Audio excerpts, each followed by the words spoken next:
मंदिर में अगर दिया लगाने जा रहे हो, बाती लगाई है आपने मंदिर के अंदर, तो कुछ देर बैठिए, कुछ देर स्मरण करिए।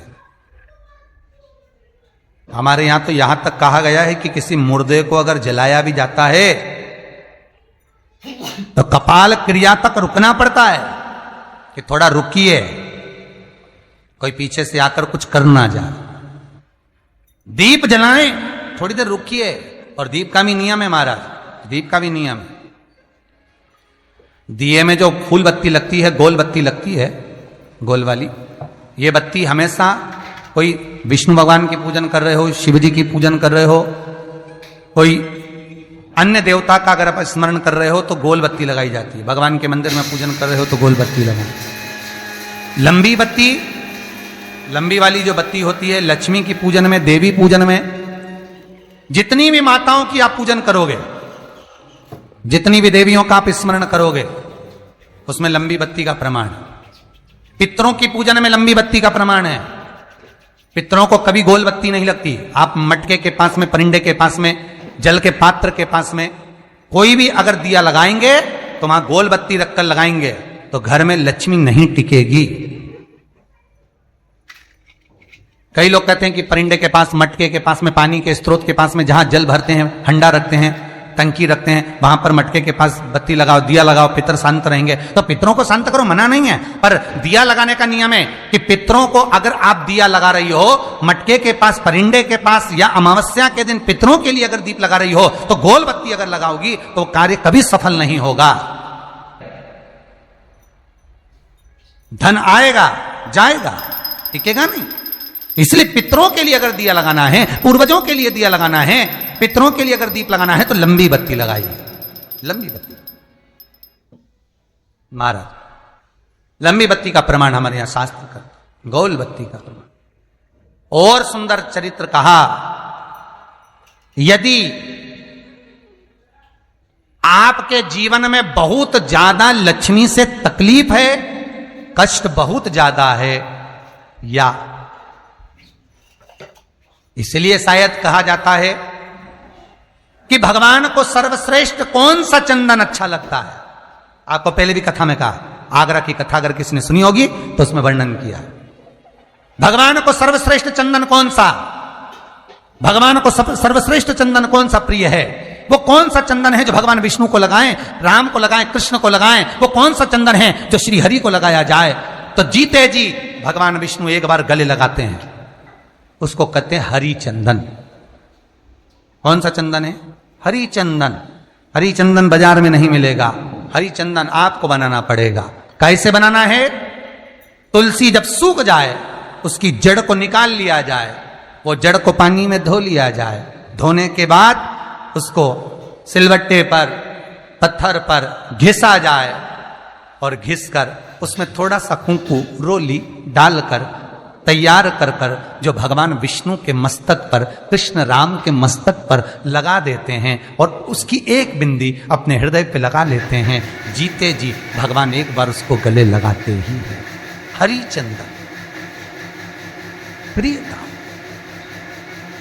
जैसे शिव महापुराण में रुद्र चंदन का भाव है, शिव महापुराण में रुद्र चंदन का प्रमाण दिया जाता है। अगर आपने लिंग पुराण पढ़ी हो तो उसका 5वां स्कंद अवश्य पढ़िएगा महाराज। और शिव महापुराण अगर पढ़ रहे हो तो उसका कुमार खंड पढ़िएगा, जिसमें रुद्र चंदन का प्रमाण है। रुद्र चंदन कैसा? रुद्र चंदन का प्रमाण कैसा? तो महाराज कहा,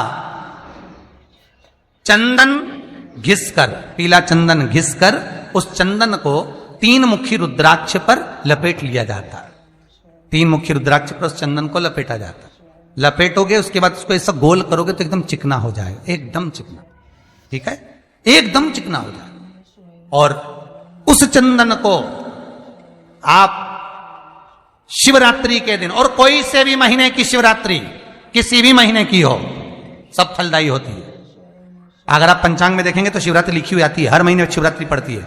किसी भी महीने की शिवरात्रि पर रुद्र चंदन, अर्थात जो चंदन का आपने 3 मुखी रुद्राक्ष में लेपन करा है, उसका गोला बनाया है, वो चंदन अच्छा मोटा मोटा कर लेना, अच्छा बढ़िया, ऐसा नहीं कि थोड़ा बहुत ही लगाओ, पूरा रुद्राक्ष दिखना नहीं चाहिए, पूरा लपेट कर उसको शंकर के शिवलिंग पर ले जाकर रख दीजिए और फिर धीरे धीरे शंकर भगवान का जल अभिषेक करना प्रारंभ कर दीजिए। वो चंदन पूरा धीरे धीरे शंकर के शिवलिंग पर डलना चाहिए।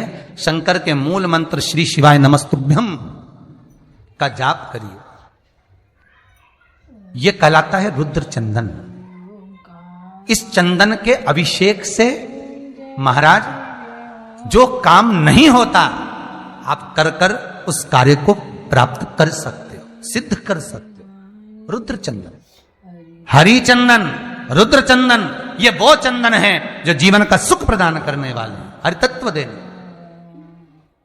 मंगल है, राहु है, केतु है, दशा बेकार चल रही है, लक्ष्मी नहीं आ रही, कष्ट बहुत है, फैक्ट्रियां नहीं चल रही, कहीं मत जाओ, मेरे शिव की शरण में जाकर एक बार शिव महापुराण को पूरी सुनो।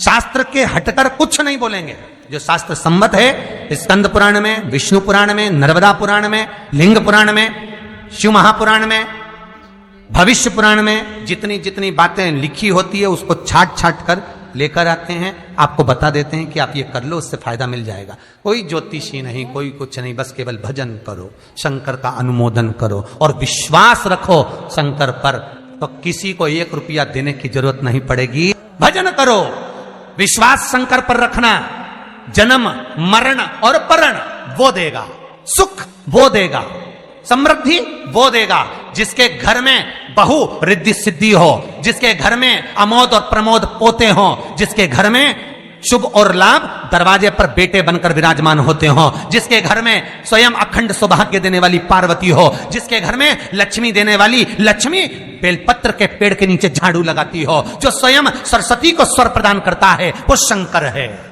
जब सब कुछ उसके पास में है, कुबेर का खजाना वो चोर को दे देता है, जब सर्वस्वता उसके पास है, तो आप इधर उधर डोलते क्यों हो? क्यों डोलो? उस पर विश्वास रखो। वो शंभु, वो शंकर, वो त्रिकालदर्शी, वो कैलाशी, वो अविनाशी सुख देगा, आनंद देगा। पाने का तरीका केवल उसको रिझाओ। जो मंदिर आपसे दूर हो, जिस मंदिर में कोई नहीं जाता, जिस मंदिर में कोई दिया तक नहीं लगाता, उस मंदिर में तुम जाओ और उस मंदिर में एक दिन जाकर प्रकाश कर कर आना, एक बार दिया जला कर आना, मंदिर की सफाई कर आना, शंकर जी पे जल चढ़ाकर उनको स्नान कराकर, कोई पत्ती पेड़ पौधे की पास में हो तोड़ के चढ़ाए आना। 2-4 बार कर कर देखना कितना शांति, कितना धीरज, कितना आनंद, कितनी समृद्धि, कितनी लक्ष्मी मिलती है। तुम करोगे तुम्हारा पेट भराएगा, हम करेंगे हमारा पेट भराएगा। स्वयं करिए।